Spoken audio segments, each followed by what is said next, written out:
केंद्रीय सामाजिक न्याय राज्यमंत्री रामदास आठवले यांची राज्यसभेवर फेरनिवड झाल्याबद्दल सांगली सर्वपक्षीय भव्य नागरी सत्कार संपन्न सत्कार सोहळ्यात रामदास आठवले आणि खासदार विशाल पाटील यांची दिलखुलास भाषणे. आठवले म्हणाले, एवढ्या लवकर नाहीच, पण हा पठ्ठ्या जोवर आहे तोवर मोदींना कोणीच हरवू शकत नाही. केंद्रीय सामाजिक न्याय राज्यमंत्री रामदास आठवले यांची राज्यसभेवर फेरनिवड झाल्याबद्दल सांगली सर्वपक्षीय भव्य नागरी सत्कार सांगलीमधील भावे नाट्यगृहात आयोजित करण्यात आला होता. या सत्कार कार्यक्रमाला अपक्ष खासदार विशाल पाटील, माजी मंत्री दिलीप सोपल उपस्थित होते. या कार्यक्रमात रामदास आठवले आणि खासदार विशाल पाटील यांच्या भाषणाची चांगलीच जुगलबंदी रंगली आहे. महिला आरक्षण विधेयकावर सभागृहात भाजपाची भाषणे कंटाळवाणी झाली, पण आम्हाला वाटले आठवले साहेब या विधेयकावर बोलतील आणि चुकून आम्ही विधेयकाच्या बाजूने प्रेरित होऊन बटन दाबू असं वाटत होते. पण हे विधेयक कसे महिलांच्या बाजूने आहे हे सांगणारे ज्यांनी भाषण केले असते अशा रामदास आठवले यांना सभागृहात पंतप्रधान मोदींच्या येण्याने भाषण करता आले नाही. त्यांचे भाषण रद्द झाले असंही खासदार विशाल पाटील यांनी म्हटलंय. तर आज देशात मोदींची सत्ता आहे. बऱ्याच वर्षांच्या कालावधीनंतर भाजपाची सत्ता देशात आली, त्यामुळे एवढ्या लवकर मोदींना कोणी हरवू शकत नाही. हा पठ्ठ्या जोवर आहे तोवर तर मोदींना कोणी हरवू शकत नाही असं रामदास आठवले यांनी आपल्या भाषणात दावा करत, लोकसभेत माझी येण्याची इच्छा आहे, कारण विशाल जिथे आहे तिथे मला जायला आवडेल असं म्हणत खासदार विशाल पाटील माझे चांगले मित्र आहेत असं म्हणत, विशाल हे अपक्ष खासदार नाही तर सर्वपक्षीय खासदार आहेत असे म्हणत विशाल पाटील यांचे रामदास आठवले यांनी कौतुक केलं आहे. आज पुन्हा एकदा राज्यसभेवर निवड झाल्याबद्दल माननीय मंत्री रामदास आठवले साहेबांचा आज सत्काराचा कार्यक्रम या ठिकाणी पार पाडला. आपण सर्व या ठिकाणी उपस्थित राहिलात आणि या ठिकाणी सर्व मान्यवर उपस्थित राहिले. त्या सगळ्यांचे मी क्षमा मागतो की मी नावं घेतलेली मुळातच उशिरा आलो. मी आधी लवकर आलो होतो, पण लोक जवळ अजून साहेब यायचे होते, तो पण दुसऱ्या कार्यक्रमाला गेलो तिथं आलो.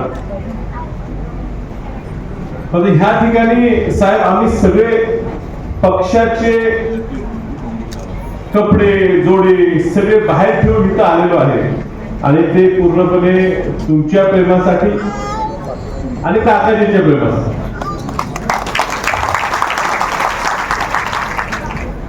आमचा हा योग आहे, आमचं भाग्य आहे की आठवले साहेबांबरोबर एकाच सभागृहात, ते राज्यसभेत जरी असले तर मंत्री असल्यामुळे ते आमच्या सभागृहात येतात, त्या ठिकाणी बसतात. आमचं नशीब, आमचं योग की एकाच सभागृहात आम्हाला बसायला मिळतं.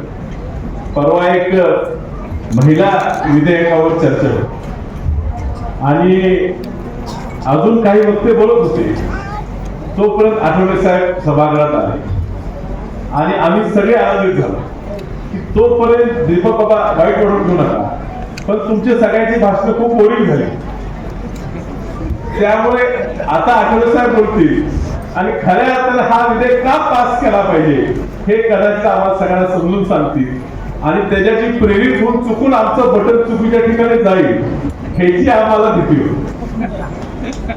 आणि साहेब बोलायला उभारला तोपर्यंत मोदी साहेब आल्यामुळे बाकी सगळी भाषण रद्द झाली आणि त्यामुळे त्यांना त्यावेळेला ह्या विषयावर बोलू दिलं.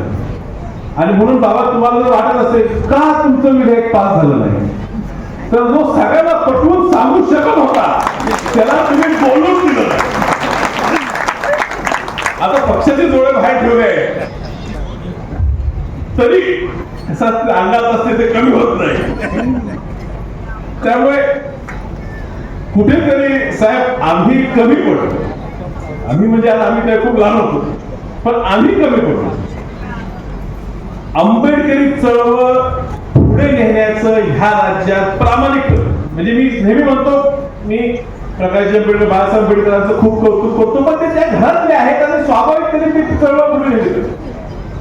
मी वसंतदादांचा नातो, वसंतदादांचा विचार मी पुढे नेला पाहिजे ह्यात काही शंका नाही. पण वसंतदादांचा विचार, डॉक्टर बाबासाहेब आंबेडकरांचा विचार त्यांच्या घरातला नाही, पण त्यांच्या विचाराशी प्रेरित होऊन जणू काय मी त्यांचाच वारस आहे ह्या पद्धतीनं पुढे नेण्याचं काम जर तुम्ही केलं असेल तर ते खासदार साहेबांनी केले, मंत्री महोदय केले, हे तुम्ही टाळू शकणार. मी जाता त्याला प्रवास केलेला आणि मी सांगली आहे आता मला अभिमान आहे. पण सांगली जिल्ह्याने महाराष्ट्राच्या राजकारणाची वळवली आहे. सांगली जिल्ह्यानं महाराष्ट्राच्या राजकारणाची वाढवलेली आहे जाण, म्हणूनच मला हे सांगलीचा अभिमान. सांगली जिल्ह्यात एवढं असं होतं की सांगली जिल्ह्यातील सगळ्या पक्षाचे अध्यक्ष सांगलीत होते. काँग्रेस पक्षाचा अध्यक्ष, जनता दलाचा अध्यक्ष, RKM अध्यक्ष, अनेक 5-6 पक्षाचे सगळ्या अध्यक्ष होते. हे अध्यक्ष सांगलीत होते. त्यामुळे सांगली जिल्हा जो आहे, सांगली जिल्हा तसा इरिगेटेड आहे आणि नॉन इरिगेटेड आहे. इरिगेशन आणि नॉन इरिगेशनला एकत्र आणणारा हा जिल्हा आहे. दलित आणि सवर्णांना एकत्र आणणारा जिल्हा आहे. समतेची मोहर डोवणारा अशा पद्धतीचा हा जिल्हा आहे. आणि आज तर माझ्या देशाच्या माझी ओळख साऱ्या देशामध्ये आहे. परदेशामध्ये गेल्यानंतर अमेरिकेमध्ये गेलो, इंग्लंडमध्ये गेलो, दुबईला गेलो, ऑस्ट्रेलियामध्ये गेलो, न्यूझीलंडमध्ये गेलो,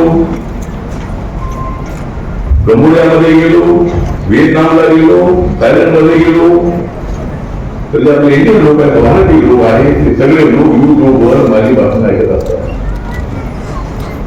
अलीकडे मला जास्त बोलत नाही, मी लोकसभेचा मेंबर नाही, पण लोकसभेमध्ये येण्याची माझी इच्छा आहे. कारण ज्या ठिकाणी विचार आहे त्या ठिकाणी विचार आणि विशाल हा आमचा मित्र आहे. प्रतीक पाटील यांच्याबरोबर माझे संबंध अत्यंत चांगले होते आणि प्रतीक पाटील यांच्याकडे माझ्याकडे ऍडिशनल CS आहे पृथ्वी पाटील, ते राजकोटचे आहे, गुजरातचे आहे. पण प्रतीक दोघं अनेक वेळेला सांगलीमध्ये, अनेक वेळेला सांगलीमध्ये राहिले आणि ते मराठी अत्यंत आकांक्षी बोलतात. तर या ठिकाणी म्हणजे विचार हे अपक्ष खासदार नाही, हे सर्व पक्षी खासदार आहे. सगळ्या पक्षाने आपल्याला मदत केलेली आहे. तुम्ही बोलून केलेली आहे, तुम्ही असून केलेली आहे. पण या ठिकाणचा निर्णय चांगला चुकीचा झाला की महाविकास आघाडीने विचार पाटील यांना तिकीट द्यायला हो, ते दिलं नाही. काय वाद झाले सगळ्या पक्षांची पाटील सगळे नेते सगळे एक आलेले आहेत. त्यामुळे विठ्ठल पाटील यांनी सर्व पक्षांच्या वतीने हा तयार केलेला आहे. RKM उपस्थित आलेले आहे, सगळ्या पक्षांचे लोक या ठिकाणी उपस्थित आहेत. मी शिवसेना भाजप सोबत गेलो 2012च्या विधान आपल्या BMCच्या निवडणुकीमध्ये आणि RKMच्या पाठिंब्यामुळे भाजप सेनेला मुंबईची महानगरपालिका मिळाली. त्यानंतर झालेल्या विधानसभेच्या निवडणुकीमध्ये सुद्धा माझा छोटा पक्ष रिपब्लिकन पक्ष हा सेना भाजप सोबत राहिल्यामुळं सेना भाजपला महाराष्ट्र सरकारला होदा मिळाली आणि देवेंद्र फडणवीस साहेब मुख्यमंत्री झाले. त्यामुळे आता मी सध्या मंत्री, आता मला मंजूर राहू देत आहे आणि अजून 3 वर्ष बाकी आहे. त्यानंतर 5 वर्ष बाकी आहे. म्हणजे एवढ्या लोकांना तुम्ही मुलींना हलवू शकणार नाही. म्हणजे ठीक आहे, तुम्ही हलवण्याचा प्रयत्न करा. लोक हा पट्टा मुलींसोबत आहे, ठीक आहे. राजकारणामध्ये लोक त्यांच्या बाजूला जातात, त्यांचं तो राजकारण मुलींचा पक्ष अनेक वर्ष सत्तेच्या बाहेर गेलेला आणि आता मुलींच्या नेतृत्वाखाली मोठ्या प्रमाणात बदल होतोय, ते ठीक आहे.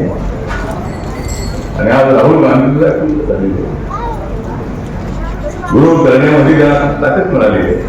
विरोधी पक्ष असावा, लोकशाही विरोधी पक्ष असावा. Bureau report SPN Marathi, Sangli.